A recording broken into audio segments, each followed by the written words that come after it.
Perkenalkan, aku mungkin yang belum kemarin ketemu gitu kan, aku Rian, so I'm a seasoned marketer. Sekarang aku kerja di salah satu perusahaan fintech di Indonesia. Terus aku used to be kerja di advertising, kemudian sekarang pindah ke startup di fintech. Kegiatan sehari-hari ngapain? Aku bikin strategi marketing, kemudian juga bikin kayak GTM plan lah kalau bahasa anak-anak zaman sekarang gitu. Terus di free time aku lagi suka banget nge-tweet di Twitter, kemudian juga lagi bikin podcast, judulnya namanya Bukan Zona Nyaman, bisa didengar di Spotify. Terus I'm a big fans of Captain America, and then aku suka banget main piano gitu di kamar gitu kalau lagi stres, kalau lagi bingung gitu kan mau ngapain gitu. So that's a bit about me, karena kalau kata orang kan nggak kenal maka nggak sayang ya. So buat teman-teman yang mau terhubung atau terkoneksi, aku tahu biasanya yang namanya marketing itu kan pasti pembelajarannya nggak bisa cuma dalam waktu 1 jam ya biasanya, dan pasti akan ada pertanyaan atau ada kebingungan kalau misalnya lagi ngejalanin sehari-hari. Jadinya kalau misalnya yang mau terkonek di social media, di LinkedIn, di Facebook, di Twitter, di Instagram, please kindly follow aku di sosmed aku. Dan kalau misalnya teman-teman juga ngerasa konten aku malam ini pengen di-share di sosmed, please kindly tag me juga ya, jadinya aku juga bisa belajar dari teman-teman juga nih gitu kan, apa yang didapat dari materinya gitu. Itu aja sedikit. Cuma nge-recap sedikit dari materi sebelumnya. Jadinya aku kan kemarin sempat share ya, apa sih sebenarnya harus kita lakukan. Yaitu pertama, kalau kita bikin marketing strategi, jangan langsung jump into executions, tapi kita perlu ngeliat dulu nih, apa yang kita bilang namanya 4C Diamonds. Yang pertama is about company, about diri kita sendiri. Apa sih sebenarnya produk yang pengen kita jual, seberapa besar proyeksi bisnisnya, seberapa kuat modelnya, budgetnya, dan kawan-kawan, dan lain-lain gitu. Jadinya pertanyaan-pertanyaan tentang internal nih. Nah, yang kedua, baru kita lihat customer kita, kebutuhannya apa, kemudian juga mereka tuh apa sih yang jadi apa ya bilangnya, jadi ketakutannya, fear-nya. Makanya kemarin aku sempat sharing tentang empathy map, di mana kita mesti ngelihat consumers kita tuh secara holistik sebagai sebuah manusia, bukan cuma sekedar numbers atau cuma sekedar angka, tapi lihat mereka, coba describe mereka sebagai sebuah manusia. Yang ketiga, kompetitor, ada yang direct, ada yang indirect, ada yang berhubungan langsung dan mengancam produk kita secara langsung. Habis itu baru kita lihat yang indirect, yang bisa menggantikan produknya kita. Jadi itu gitu untuk kompetitor. Dan change, perubahan, steeple yang kemarin aku bilang, socioculture, technology, economic, environment, political, legal, and ethics. Jadinya banyak banget perubahan-perubahan yang bisa terjadi, apalagi dengan terjadinya COVID-19. Jadinya aku ngerasa kita juga mesti ngelihat nih faktor perubahan. Nah, ketika kita bisa ngelihat keempat faktor ini gitu kan, dari segi company, customer, competitor, change, baru kita lihat, oh ternyata ini loh strateginya, SWOT-nya, strength sama weakness-nya kita tuh apa. Ini biasa aspek internal. Baru opportunity dan threat itu aspek eksternal, yaitu yang terjadi dari luar ini, dari luar kendali kita lah. Karena kalau kita tahu, berarti kita baru kita bisa tentuin marketing mix-nya yang kemarin aku share. Products, price, place, promotions. Produknya apa, harganya berapa, mau didistribusikan di mana, dan promosinya kayak gimana. Jadi itu aja sekilas sebenarnya recap dari hari Senin kemarin. Nah, dari hari Senin kemarin sebenarnya ada satu aspek yang juga menjadi umbrella-nya 4 marketing mix ini, yaitu tentang brand. Nah, inilah yang akan membahas pembahasan kita malam ini mengenai strategi merek. Karena kemarin kita udah bahas marketing, sekarang kita bahas merek nih, brand. Banyak banget yang bertanya biasanya, kenapa sih kita perlu brand? Emangnya gue gak bisa ya jualan yang gak perlu brand? Emangnya brand tuh ngaruh ya? Fungsinya brand apa sih? Gue gak beli brand juga gak apa-apa.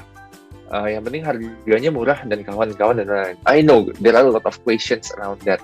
Dan jujur aja, pertanyaan ini juga pertanyaan yang gue tanyain Sewaktu gue itu, apa ya bilangnya ya, kayak waktu itu lagi existential crisis lah in my career. Kayak bingung gitu yang kayak, aduh gue mau jadi apa ya, kerja di advertising kok begini-begini aja, kok gue ngerasa orang nggak beli iklan gue ya, kok orang kalau ngeliat sosial media udahlah gitu kan, there is nothing important in it. So, kenapa gue mesti kerja sebagai marketer? Kenapa gue mesti kerja sebagai strategic planner di advertising waktu itu?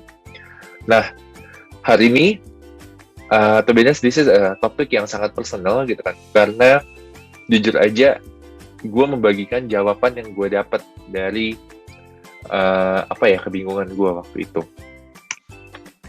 Jadi, I would like to start this quote. Gitu. Your brand is what other people say about you when you are not in the room, which is it's talking about perceptions. Yang namanya brand itu tuh selalu intangible. Yang namanya produk itu bisa dipegang. Gue bisa megang AirPods, gue pakai AirPods, gue bisa ngerasain ini produk. Tapi yang namanya brand Apple itu gue gak bisa megang. Makanya brand itu berbicara tentang persepsi, berbicara tentang image, asosiasi. Makanya di sini buat gue brand itu tuh cuma ada dua spektrumnya. Yang pertama, brand is about meaning.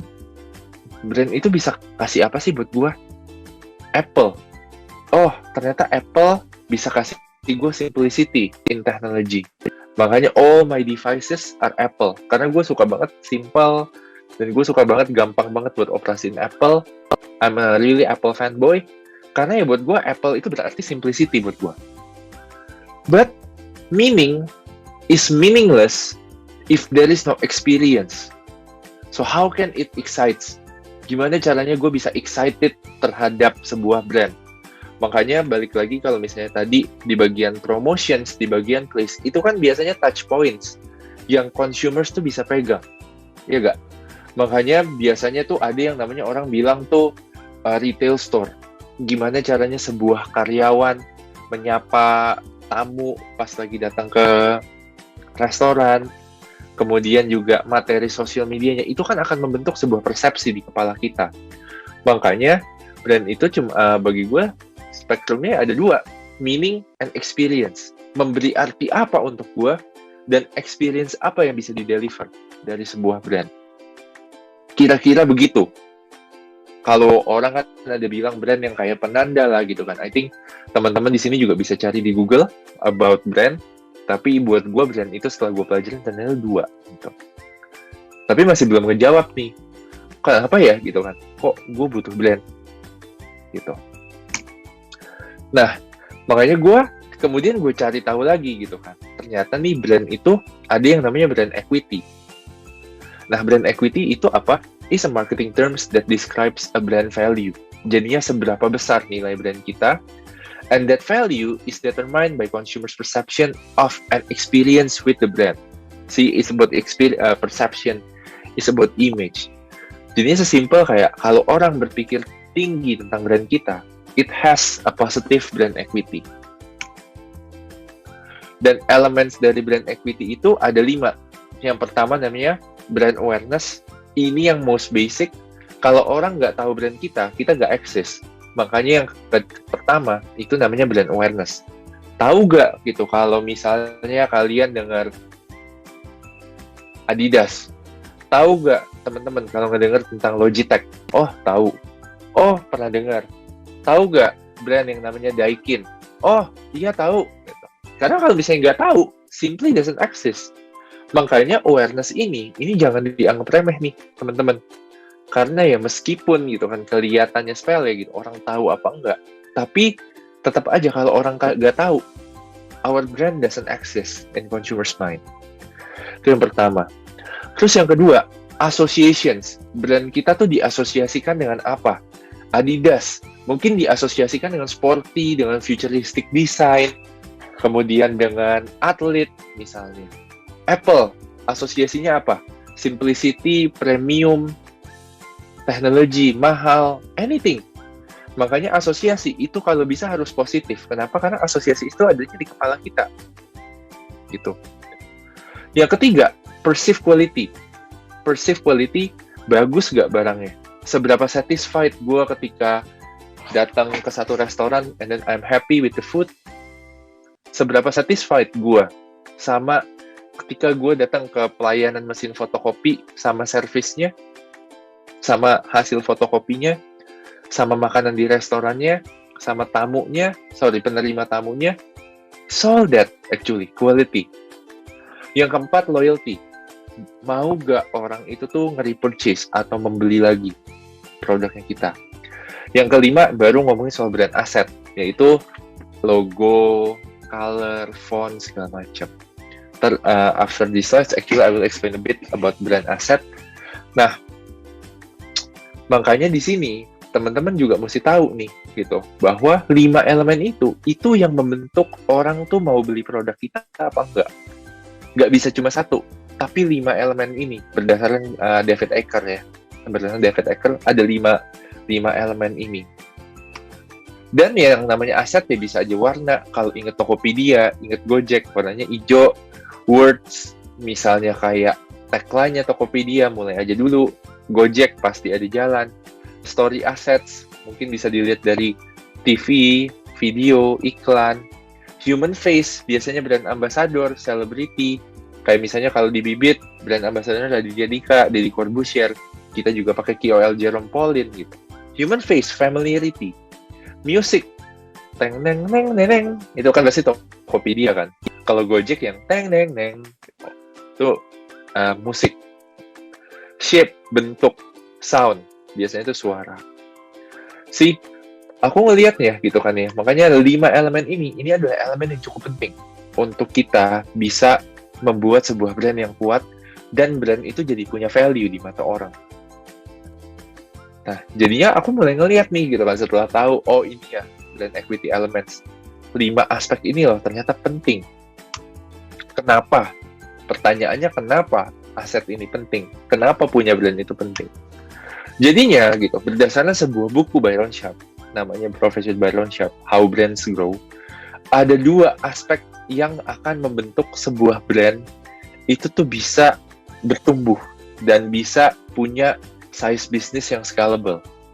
Yang pertama, ini logical banget, yaitu yang kita bilang physical availability.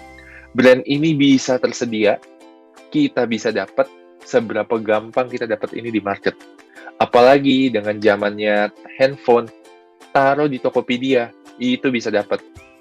Mau dari jualan jenglot, jualan tuyul, waktu itu sempat ada kan di Tokopedia. Sampai jualan yang bisa kelihatan, handphone, lampu, segala macam.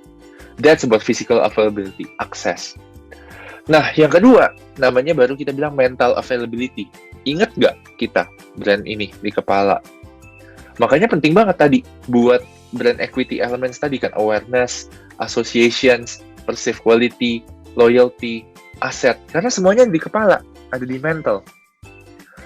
Tapi kalau brandnya nggak tersedia, nggak bisa kita pegang di tangan, ya brandnya juga susah untuk kita pegang, untuk bisa bertumbuh. Makanya 2 aspek ini penting, sama-sama pentingnya. Makanya aku suka banget bilang namanya, kita coba deh, let's do a supermarket test untuk brand kita. Jadinya misalnya nih ya, kalau kita sebuah brand biskuit deh gitu, atau ya misalnya nih ya, gue lagi lapar banget gitu kan, gue belum makan siang misalnya, terus gue butuh snack, gue butuh cemilan, gue butuh kayak pengisi perut, gue pengen makan roti misalnya. Jadinya cuk gitu. Gue datang tuh ya ke supermarket dan gue berdiri di depan shelf roti, deng gitu. Nah, kalau produk kita ada di, misalnya kita pengusaha roti, produk kita ada di shelf itu, kita udah pass the first test, physical availability. Karena yang mesti gue bisa reach kan. Tapi misalnya nih kita brandnya Sari Roti, bisa nggak gitu kita gitu dari 20 atau 10 brand itu kita langsung kepikir, oke, kalau gue lapar gue pengennya Sari Roti. Nah, itu yang kita bilang mental availability, karena itu akan membantu consumers kita untuk punya shortcut ketika pembelian. Jadinya ya simple gitu, punya brand itu adalah sebuah shortcut untuk di kepala. Punya brand itu adalah buat shortcut di kepala ketika kita pengen beli barang, ya kita bisa dapat barangnya. Makanya physical availability mental availability itu sama pentingnya. Dan mental availability itu dibangun tadi dari aset, dari 5 elemen equity ini. Karena ya kalau brand equity ini bagus, persepsinya bagus, shortcutnya juga bagus di kepala. So that's the basic branding strategy. Jadinya bukan branding strategi itu bukan cuma ngomongin masalah logo yang baik, bukan cuma ngomongin kita, wah videonya tuh mesti yang bikin nangis, kita mesti pakai yang kayak wah gitu, mesti kayak ikonnya tuh warnanya merah gitu. It's beyond that. Itu gimana caranya sebuah konsumen bisa memilih produk kita karena kita taruh shortcut di kepala mereka. Dan kenapa gitu kan ya, teman-teman juga tahu yang kayak kalau brand itu tuh biasanya bikin iklan atau bikin materi komunikasi, itu tuh biasanya tuh kayak yang bikin kita wow, yang tercengang gitu, atau kita yang bikin kita takut banget, atau yang lucu banget, atau yang sedih banget gitu. Kenapa? Karena berdasarkan study, emotions itu tuh penting. Ketika kita membangun sebuah brand, emotion tuh penting. Baik itu di eksekusinya, ataupun di level brandingnya, emotion tuh penting banget. Kenapa? Karena emotions membantu brand kita diingat. Makanya dibilang, emotional intensity is linked to memory encoding, which is crucial for long-term brand building. In other words, if you want to have mental availability, emotional appeals help. Makanya untuk kita bisa punya emotional appeals, kita itu harus punya respect and love dari target audience kita. Jadi ini ada satu chart namanya Love Marks. Love Marks ini, jadinya ini nunjukin love, semakin tinggi love-nya, semakin tinggi respect-nya. Respect itu tuh biasa di-drive dari product quality, dari customer service yang baik. It's all about tangible things. While love itu tuh biasa kayak misalnya kita ngelihat, oh brandnya baik ya, oh brandnya kok keren banget sih. Nah, love itu emotional, respect itu functional. Makanya di sini dibagi 4. Kenapa kita butuh brand?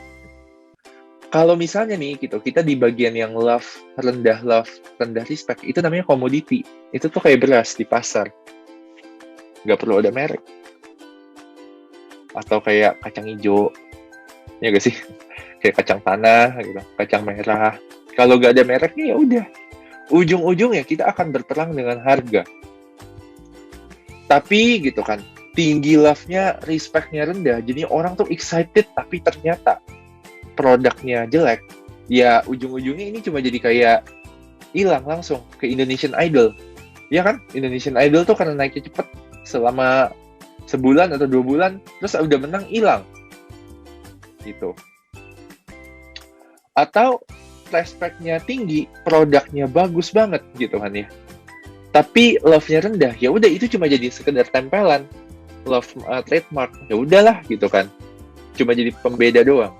Tapi yang namanya brand yang bagus itu bisa jadi love marks, yaitu high love and high respect. You love the product and then you love the emotional connections dari brand itu.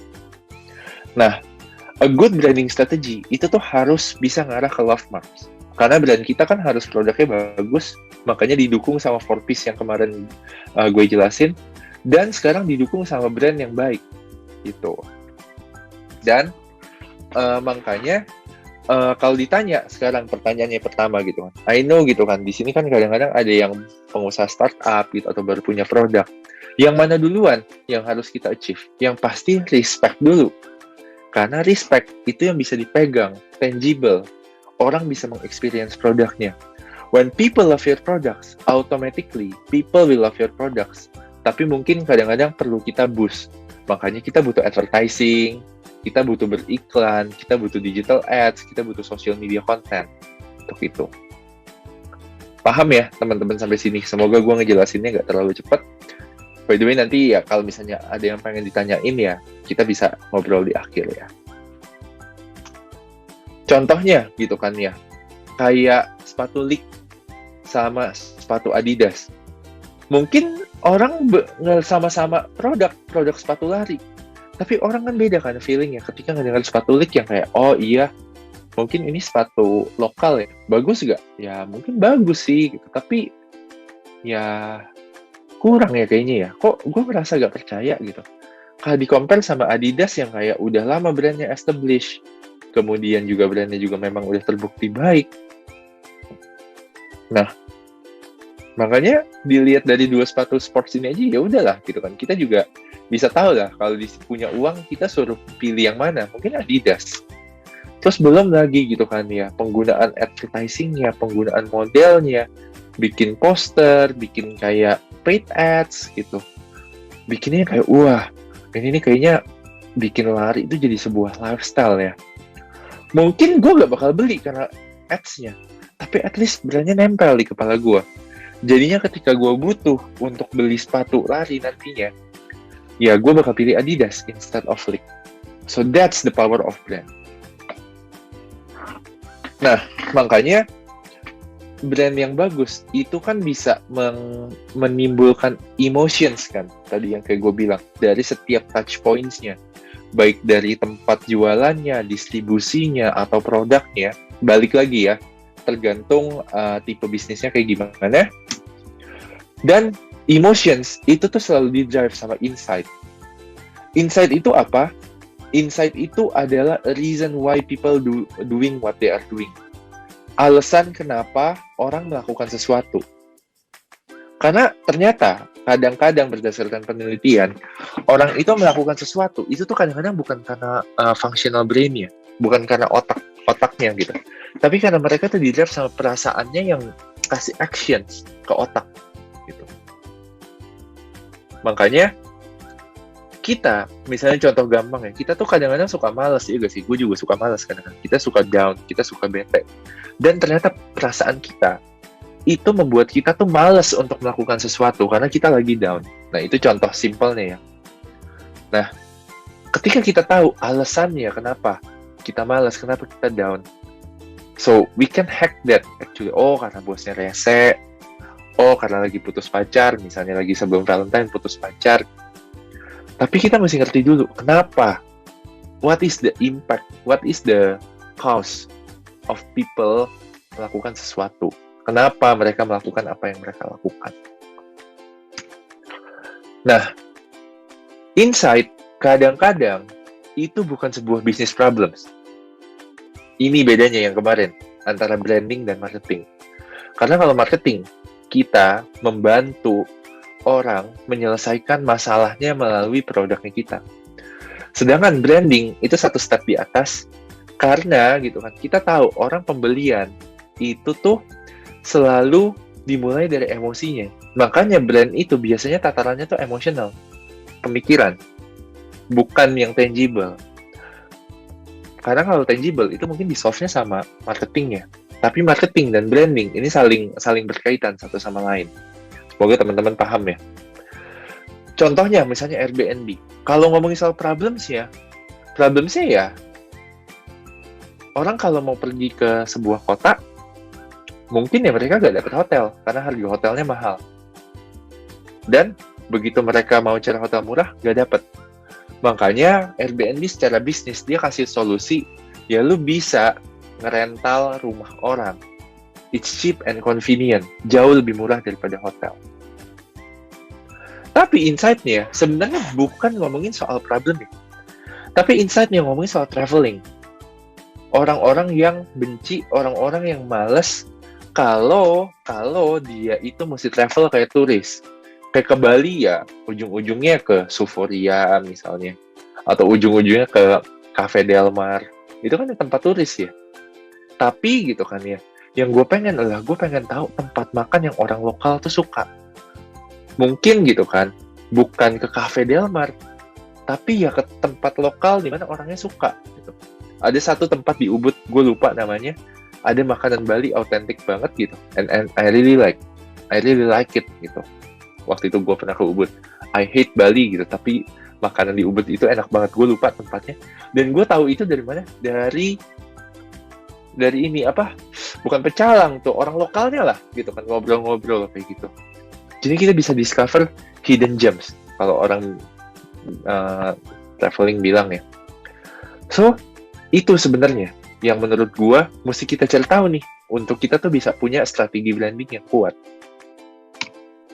Dan insight itu pasti banyak yang nanya kan, yang kayak, wah gue mesti mulai dari mana nih? Kok gimana ya caranya gue tahu motivasi orang? Gitu. Simple, selalu start sama yang namanya fakta. Karena insight bentuknya emotional. Sometimes you need to start with something yang tangible, yaitu fakta. Ya fakta itu apa sih? Fakta itu ya sebuah kebenaran yang semua orang juga tahu, iya gak? Tapi karena ada kebenaran itu, kadang-kadang di-drive sama sebuah emotions, yaitu insight. Makanya gue kasih contoh, biar gak bingung. Fakta, misalnya, anak-anak zaman sekarang, nge-post foto untuk mendapatkan like. That's a fact. Itu tuh bukan insight. Karena ya semua orang juga tahu, gitu kan. That's the fact. Semua orang ngelakuin. Terus kita liatin nih, kita observe. Oh iya ya, mereka tuh mungkin nge-postnya tuh waktu jam makan siang. Ya karena ya orang kan kadang suka nge-post makanan gitu. Atau mereka tuh suka nge-post sama temennya lagi. Tapi pertanyaan yang perlu ditanya, kenapa mereka nge-post? Kenapa mereka nge-post foto? Gitu.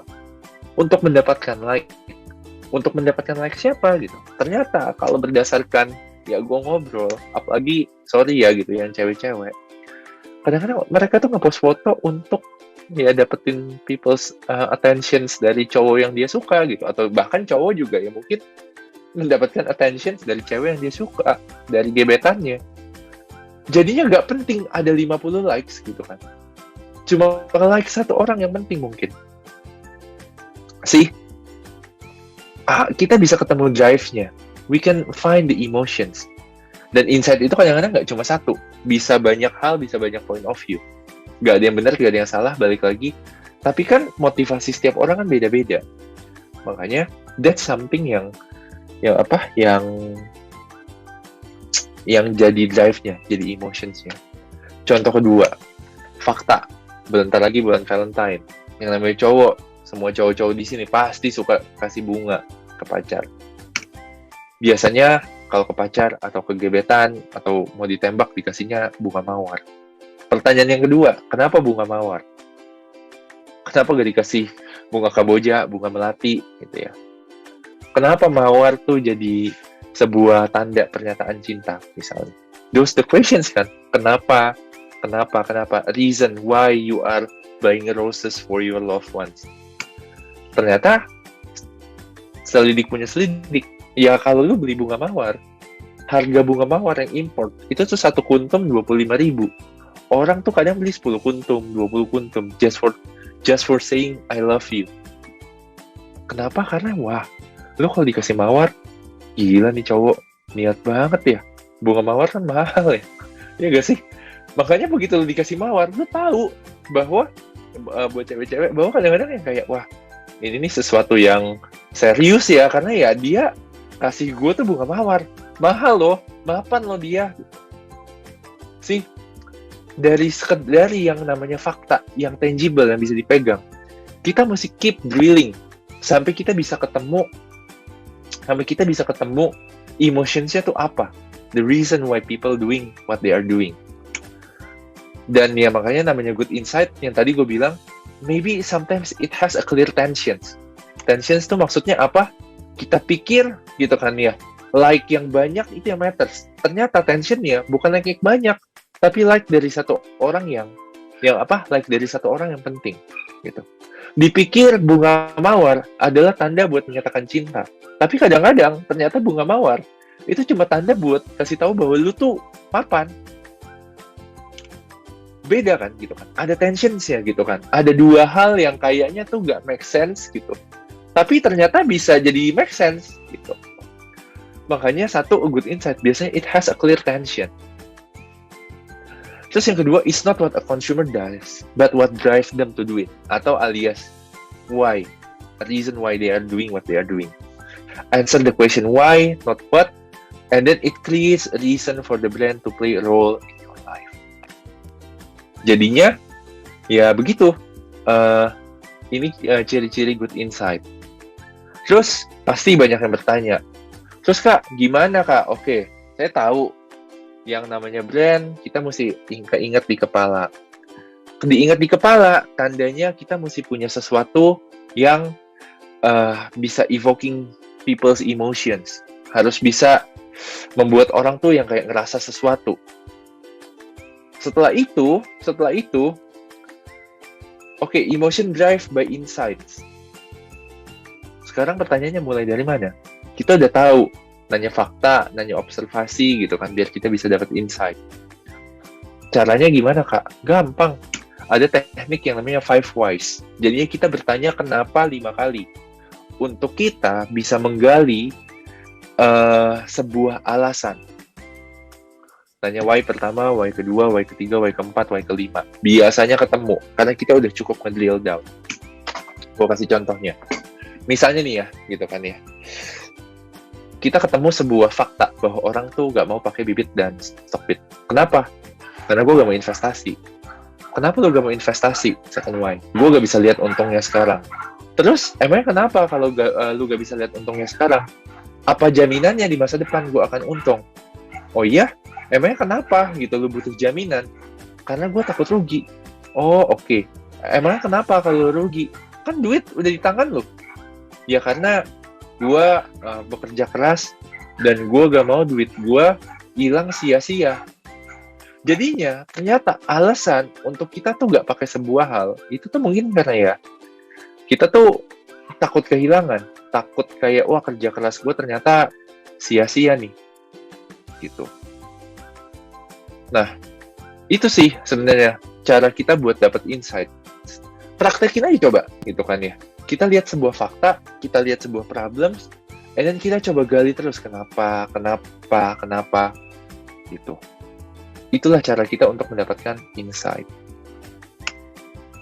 Dan setelah kita tahu insight-nya, kita perlu bikin yang namanya positioning statements.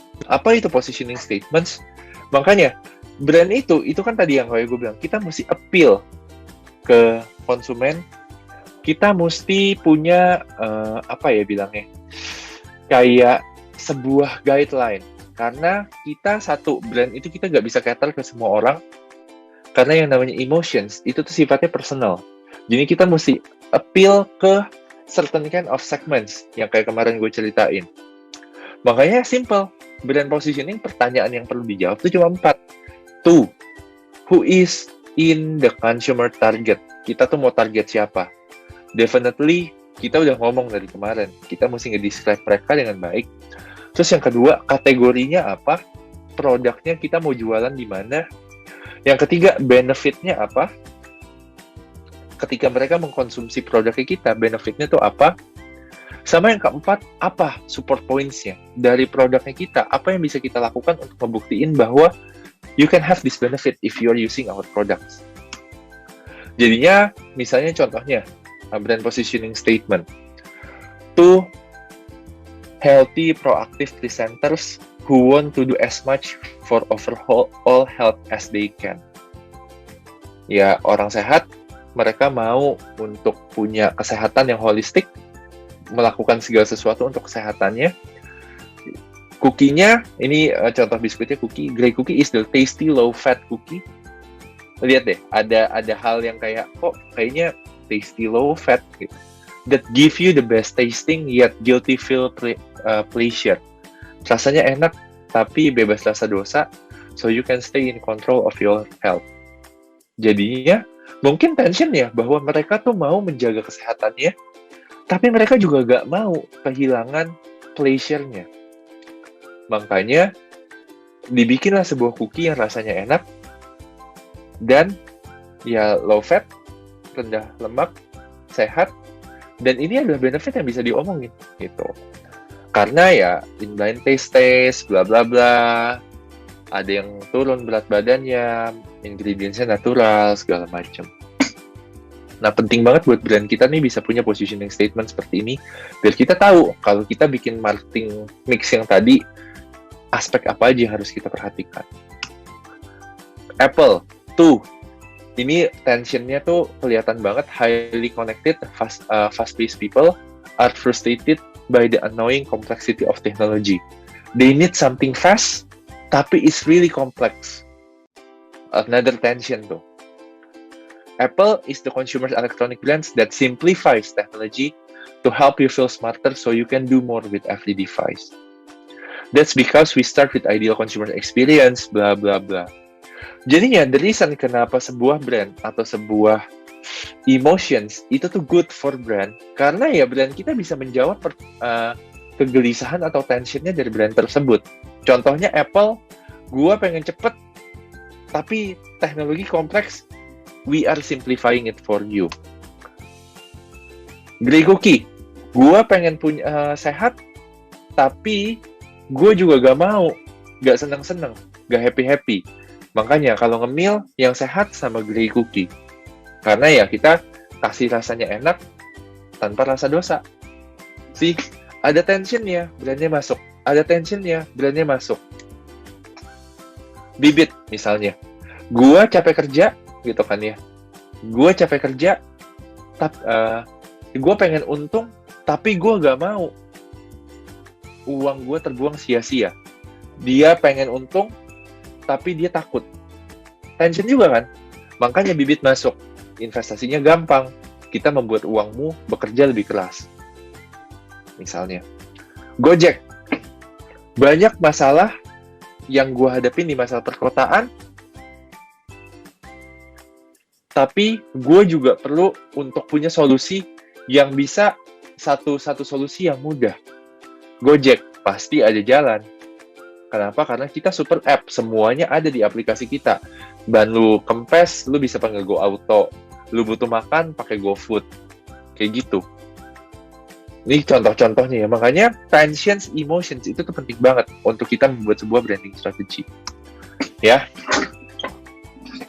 Satu slide terakhir, tips untuk membangun sebuah brand positioning. Make sure the product benefit strongly highlighted. Yang tadi gue bilang, kita kadang-kadang terjebak bahwa yang namanya brand itu tuh harus emotional. Harus bikin kita kayak wow gitu kan ya, tergugah. Tapi ingat, balik lagi. Jangan sampai emotionnya bagus, tapi produknya tuh gak kelihatan. Kita gak bisa menjawab dengan baik. Contohnya Gojek, makanya the reason kenapa menurut gue Gojek tuh campaign-nya emotional banget atau bagus banget. Ada orang banyak butuh jawaban atas masalah. Dia pengen produktif, tapi banyak banget masalah yang dia hadapin. Produktif, masalah. Makanya Gojek masuk di tengah-tengah tension itu. Kita tuh super app loh. Lu mau cari makan ada, lagi kelaparan tengah malam ada, kita ada apa tuh? Kalau lu misalnya kayak mepet mau ke kantor juga ada Gojek. Lu mau pergi nyaman, harga murah ada Gokar. Tapi produknya itu bisa menjawab tension. Itu yang penting. Yang kedua, nail on the problems atau tension that your consumers facing. Ini penting juga ya, ketika kita udah tahu segmen kita yang mana yang mau kita target, ya kita mesti tahu dong problemsnya tuh apa, tensionnya tuh apa. Makanya, ya kita mesti cari tension yang tepat, insight yang tepat. Yang ketiga, be rigid yet flexible. Baik lagi, sebuah brand yang namanya brand strategy, itu tuh gak boleh fix. Kenapa? Balik lagi ke konsep awal, change, steeple. Akan ada banyak perubahan. Kalau brand ini gak berubah, gak ngikutin perubahan tersebut, tapi kita gak tahu nih, gitu kan ya, apa yang kita stands for, ya brand itu akan ngikutin perubahan lah, gak jelas identitasnya. Tapi kalau kita udah tahu, gitu kan ya, kita itu stands for apa, kita tinggal menyesuaikan. Makanya, be rigid yet flexible. You need to have the brand positioning strong, tapi at the same time, brand positioning-nya juga perlu dirubah sesuai dengan perkembangan zaman. Listen to your consumers, not your voice. Jadinya jangan cuma ngelihat dari sudut pandang kita, tapi coba ngerti dari sudut pandang konsumen. Dan yang kelima, ini yang gue ngelihat, do your own research. Jadi kadang orang tuh kalau bikin brand suka males. Suka kayak apa? Suka kayak, aduh gitu kan, gue males banget nih bikin brand.